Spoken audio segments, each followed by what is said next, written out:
وبركاته إن الحمد لله نستعينه ونستغفره ونؤمن به ونتوكل عليه اللهم صل وسلم على سيدنا محمد وعلى آله وصحبه وسلم أجمعين أما بعد. Jemaah sholat subuh yang dirahmati Allah Subhanahu wa taala. Mari kita lanjutkan pembahasan kita, tidak bosan-bosan untuk selalu melaksanakan belajar ilmunya Allah Subhanahu wa taala agar kita mendapatkan doanya para malaikat dan doanya makhluk seluruh alam.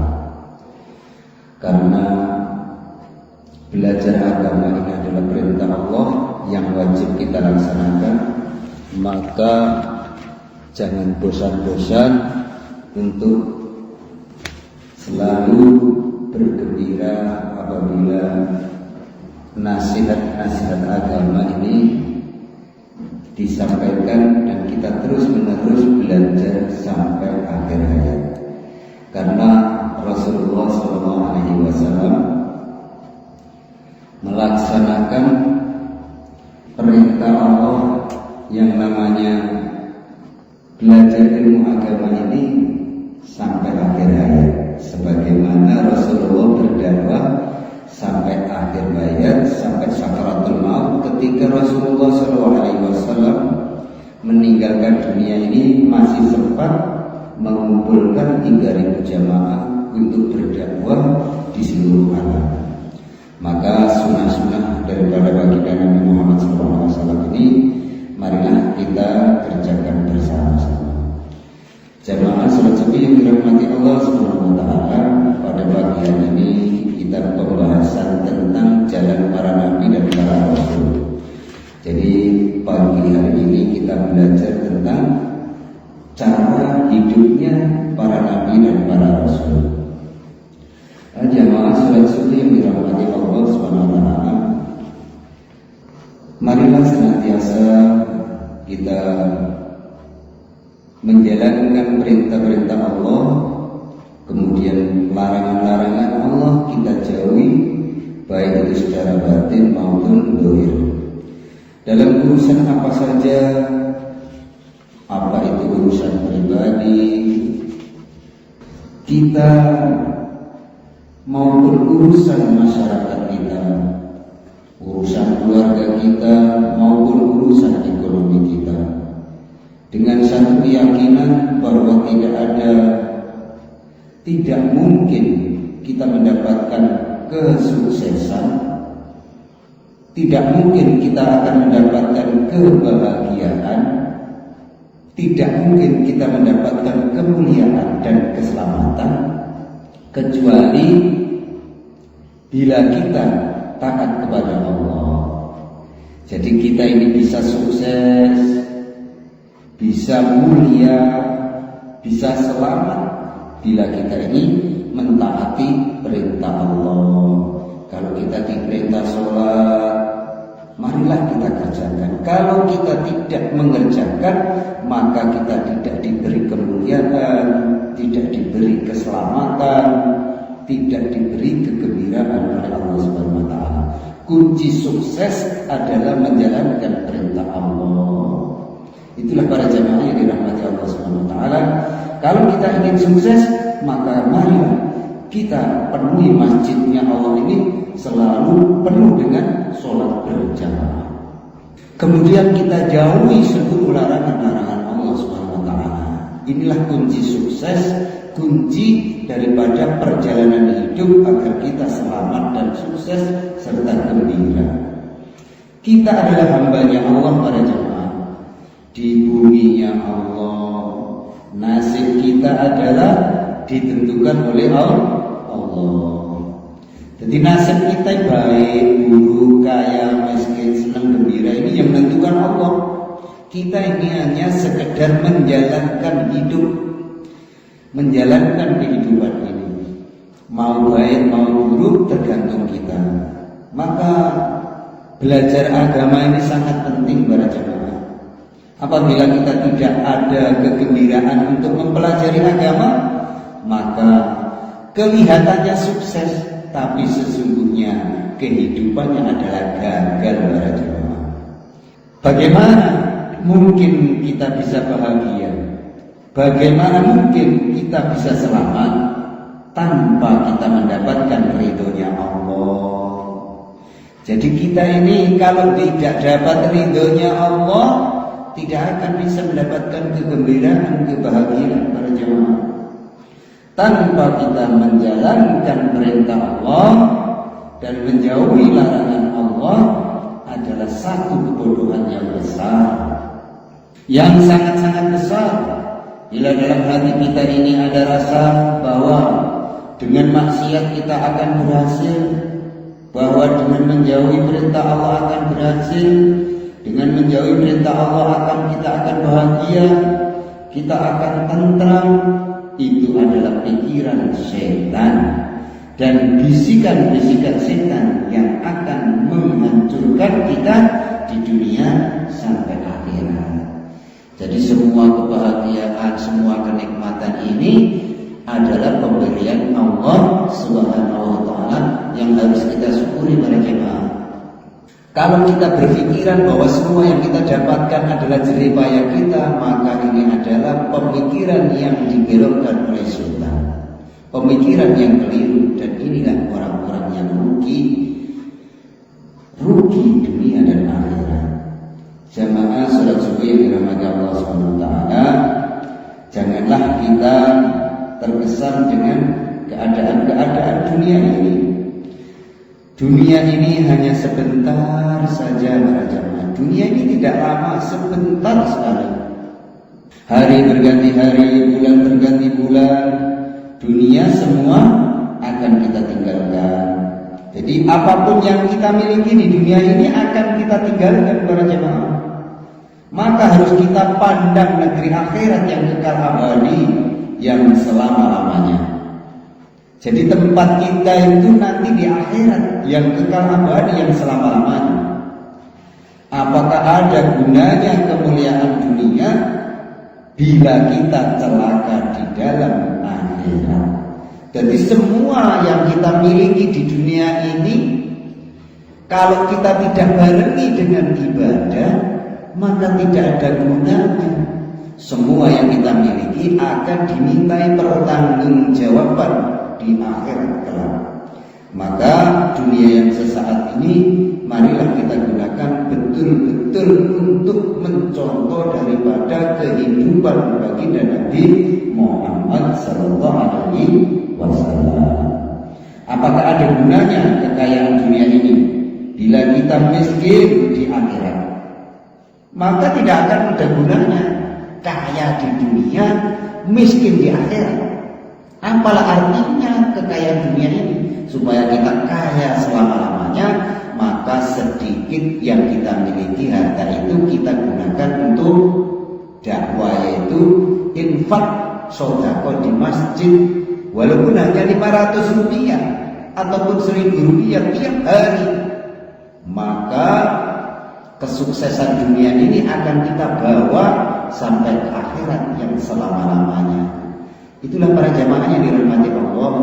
Maka sedikit harta berbahagialah bila kita tiap hari bisa infak di kota amal masjid, sehingga masjid bisa menjalankan dakwah, menjalankan rutinitas perjuangan agama. Inilah orang yang membiayai perjuangan agama, inilah yang akan dimasukkan surga terdahulu oleh Allah Subhanahu wa taala. Jamaah yang dirahmati Allah Subhanahu wa taala, apakah ada gunanya kita cintai orang di dunia sedangkan Allah membenci kita? Jadi para jamaah yang dirahmati Allah Subhanahu wa taala, maka cintailah semua yang ada di dunia ini karena ingin mendapatkan ridhonya Allah Subhanahu wa taala. Jamaah salat subuh yang dirahmati Allah Subhanahu wa taala, jangan kita tertipu dengan keadaan-keadaan dunia ini. Sebagaimana Allah berfirman, "Fala taghurrannakum hayatud dunya yaghurrannakum billahil ghurur. Maka sekali-kali janganlah kehidupan dunia memperdayakan kamu. Jadi Allah peringatkan, jangan sampai dunia ini memperdayakan kita. Dan jangan sekali-kali setan yang pandai menipu itu memperdayakan kamu tentang Allah. Jadi jelas Al-Quran menjelaskan jangan sampai kita ini terperdaya oleh tipu daya setan. Setiap kenikmatan yang kita nikmati maka harus kita syukuri dengan mengucapkan Alhamdulillah. Maka inilah akan mendapatkan ridho Allah para jemaah. Jangan kita tertipu dengan keadaan-keadaan dunia ini, dan jangan pula tertipu oleh setan. Jangan pula kita tertipu dengan keadaan-keadaan orang kafir. Orang kafir itu orang yang tidak meyakini adanya Allah. Kesenangan-kesenangan yang sebentar, kemudian akhirnya dia pergi ke jahanam. Jadi semua yang kita nikmati di dunia ini, apabila kita tidak barengi dengan ketaatan kepada Allah, apalah gunanya kalau pada akhirnya kita menjadi penduduk neraka jahanam. Maka supaya kita tidak menjadi penduduk neraka jahanam, marilah kita setiap kegiatan agama apapun kita hadiri dengan rasa gembira, sehingga hidup kita dunia, akhirat kita akan menjadikan bahagia. Jamaah yang dirahmati Allah, mulai kita lahir di dunia ini, mulai kita bisa berjalan untuk meninggalkan dunia ini, mulai kita lahir di dunia ini, mulai kita berjalan menuju akhirat. Jadi setiap kelahiran manusia pada dasarnya menuju kematian.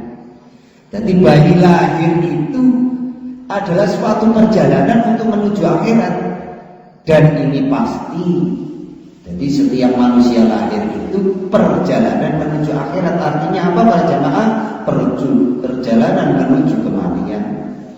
Nah, kematian itu harus kita barengi dengan amal agama, supaya mati kita seperti hari raya, bahagia selama-lamanya. Mulai kita lahir di dunia ini, mulai kita berjalan menuju akhirat, maka orang yang pandai adalah orang yang senantiasa memikirkan akhiratnya. Jadi orang yang pandai itu adalah orang yang memikirkan akhiratnya setiap hari. Oh, ternyata di dunia ini saya hidup tidak lama. Ternyata kita nanti akan pindah ke negeri akhirat. Di dunia saja kalau tidak ada bekal, hidup saya susah. Bagaimana nanti kalau hidup di akhirat yang selama-lamanya tidak bisa mati? Kalau saya tidak mempersiapkan diri saya mencari bekal untuk kehidupan akhirat, maka kita akan tidak bahagia selama-lamanya. Di dunia ini menderita sedikit saja tidak sanggup, bagaimana kalau di akhirat selama-lamanya para jemaah? Untuk itu biar kita ini tidak menderita dan susah hidup kita di akhirat, maka mari kita makmurkan masjid ini. Insya Allah kita akan bahagia selama-lamanya. Siapa saja yang hadir memakmurkan masjid, dijamin oleh Allah umurnya diridhai oleh Allah, bahagia dunia dan akhirat. Orang yang pintar adalah orang-orang yang memperhatikan akhiratnya. Jadi orang yang cerdas itu orang yang memperhatikan akhiratnya. Orang-orang yang berakal adalah orang-orang yang membangun akhiratnya. Orang-orang yang terkesan dunia, cita-citanya adalah dunia, keprihatinannya adalah dunia, risaunya adalah dunia, mereka adalah orang-orang yang bodoh. Jadi kalau semua fikirnya itu tentang dunia, ini ada orang yang tidak sukses, orang yang bodoh pada zaman. Siang malam mereka memikirkan dunia, menumpuk harta dunia, membangun dunia siang dan malam. Tiba-tiba mereka semua akhirnya meninggalkan dunia ini. Dan itu pasti para jamaah. Terus untuk apa itu semuanya? Maka dunia yang kita miliki, dunia yang diberikan oleh Allah ini harus kita gunakan untuk fikir akhirat kita, supaya akhirat kita bahagia yang selama-lamanya, sehingga semua aktivitas kita dalam ridhonya Allah Subhanahu wa ta'ala. Orang-orang yang cerdas adalah orang yang memikirkan akhirat, hari-hari memikirkan akhirat, hari-hari merisaukan akhirat. Tiba-tiba sudah dekat waktunya masuknya ke negeri akhirat. Jadi kita tiap hari ini, tiap detik, tiap saat makin dekat dengan akhirat para jemaah. Maka jangan lalai untuk selalu beramal, amal agama, supaya kita ini akhirat kita bahagia. Jemaah sholat subuh yang dirahmati Allah, baginda Nabi Muhammad SAW sudah menunggu kita di Telaga Kausar. Para nabi, para rasul sudah menunggu kita di surganya Allah Subhanahu wa ta'ala. Para sahabat-sahabat sudah mendahului kita. Maka kita mau ikut siapa? Jadi kita mau ikut siapa? Kita sudah ditunggu oleh baginda Nabi Muhammad SAW. Maka marilah kita gunakan umur kita ini betul-betul untuk amal agama yang sungguh-sungguh. Maka di dalam surat Al-Fatihah, ihdinas siratal mustaqim siratal ladzina an'amta 'alaihim ghairil maghdubi 'alaihim waladdallin. Tunjukkanlah kami jalan yang lurus, yaitu jalan orang yang telah Engkau anugerahkan nikmat kepada mereka, bukan jalan mereka yang dimurkai dan bukan jalan mereka yang sesat.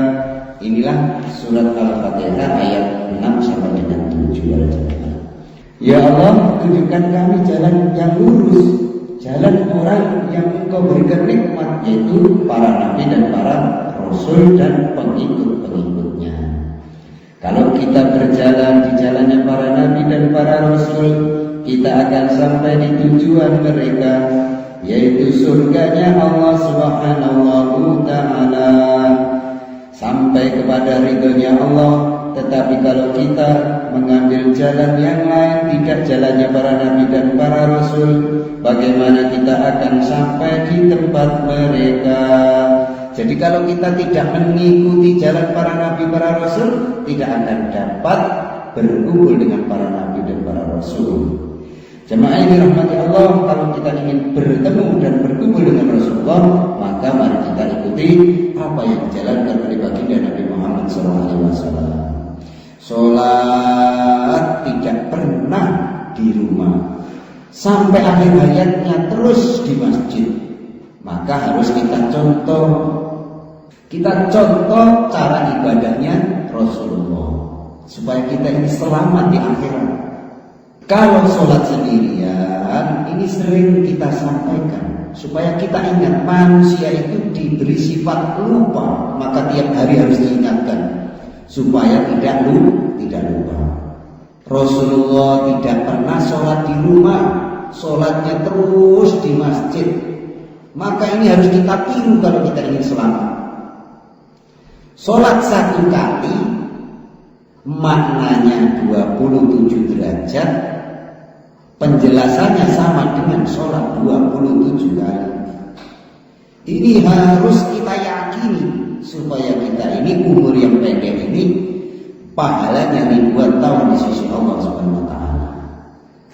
Itulah para jamaah harus kita terangkan, harus kita jelaskan, supaya kita ini, hati kita ini lebih condong untuk mencontoh amalannya baginda Nabi Muhammad SAW, sehingga kita mendapat ridhonya Allah Subhanahu wa ta'ala. Tapi kalau kita mengambil jalan yang lain, tidak jalannya Nabi, Nabi sholat tidak pernah di rumah, kok kita sholat di rumah, maka ini tidak meniru jalannya para nabi, maka tidak akan mendapatkan surga yang sempurna. Bagaimana kita akan sampai di tempat mereka? jalan para nabi dan para rasul, yaitu dengan jalan dakwah. Nabi Muhammad SAW dakwah di kampung Taif, dipukuli sampai berdarah-darah. Ini adalah orang yang mulia, yang hatinya bersih saja dalam mendakwakan agama, mendapatkan ujian dan cobaan. Bagaimana dengan kita awam ini yang tidak tahu apa-apa ini? Maka teruslah berdakwah, walaupun dibenci, walaupun dicaci maki, teruslah berdakwah. Semakin dicaci maki orang, semakin tinggi derajatnya. Maka jangan putus asa di dalam mendapatkan agama. Siang dan malam mendakwah, siang dan malam berdakwah, siang dan malam memikirkan umat. Kalau kita tidak memikirkan umat, berarti kita bukan berjalan di jalannya para nabi. Jadi umat yang belum bisa sholat, kita ajari sholat. Yang belum bisa ke masjid, kita ajak ke masjid. Karena kita sayang kepada umat. Bagaimana kita akan sampai di tujuan mereka kalau kita tidak sayang kepada umat? Jalan para nabi adalah jalan ilmu. Para nabi itu mengajari ilmu. Untuk cinta kepada ilmu, maka kita harus belajar ilmu. Senantiasa siang dan malam yang dipikirkan apa perintah Allah, apa larangan Allah. Kalau kita tidak mau mencari ilmu, yang dipikirkan hanya apa mau saya, apa mau saya. Bagaimana kita akan sampai di tempat para nabi dan para rasul? Jalan para nabi adalah jalan ibadah dan zikrullah. Jadi nabi itu ibadah, zikir terus sampai akhir hayat, menyibukkan dirinya dalam zikir kepada Allah. Jadi hari-hari setiap selesai sholat, kita sempatkan waktu untuk banyak zikir kepada Allah. Nabi setiap sholat membaca istighfar 100 kali, padahal tidak punya dosa dan dijamin surga. Itu pun masih beristighfar 100 kali setiap selesai sholat. Bagaimana dengan kita? Kita diajak zikir 3 kali saja, kadang-kadang tidak ada waktu untuk menzikirkannya, melafadzkannya. Maka ini imannya belum lurus para jemaah. Kalau imannya lurus, imannya diridhoi oleh Allah Subhanahu wa taala, maka apa yang dijalankan oleh Rasulullah kita ikuti. Hadirin dimuliakan Allah Subhanahu wa taala, setiap setelah sholat Rasulullah dari maghrib sampai isya berzikir, tidak henti-henti menyibukkan diri dalam zikir, menyibukkan diri dalam ibadah. Kalau kita tidak sibuk dalam zikir dan ibadah, bagaimana kita akan sampai ke tempatnya Rasulullah SAW? Ke tempat jalan para nabi dan para rasul adalah jalan khidmat kepada umat. Jadi kalau ada umat yang datang ke masjid kita layani sebaik-baiknya, kita khidmati, karena itu saudara kita. Kita layani umat. Kalau kita tidak ada pikir melayani umat, bagaimana kita akan sampai di jalan para nabi? Nabi itu kalau ada umat yang datang, begitu memuliakannya. Jangan sampai kelaparan, jangan sampai hidupnya susah, kita bahagiakan. Bagaimana dengan kita? Ketika kita mendapatkan jamaah dari luar di masjid kita harus khidmat sebaik-baiknya para jamaah, sehingga kita akan dipertemukan kembali dengan orang-orang yang soleh. Bagaimana kita akan sampai di tempat para nabi dan para rasul kalau kita tidak khidmat kepada umat, sayang kepada umat? Sayang kepada umat adalah selalu mengajak ke arah kebaikan, menjalankan perintah Allah. Maka hadirin yang dimuliakan Allah Subhanahu wa taala, walaupun kita ini kecil, walaupun kita ini sakit-sakitan, tetapi kalau kita berjalan di jalan para nabi, berarti sebentar lagi kita akan menjadi orang yang sehat. Sebentar lagi menjadi orang yang kaya raya. Sebentar lagi menjadi raja-raja di surganya Allah Subhanahu wa taala.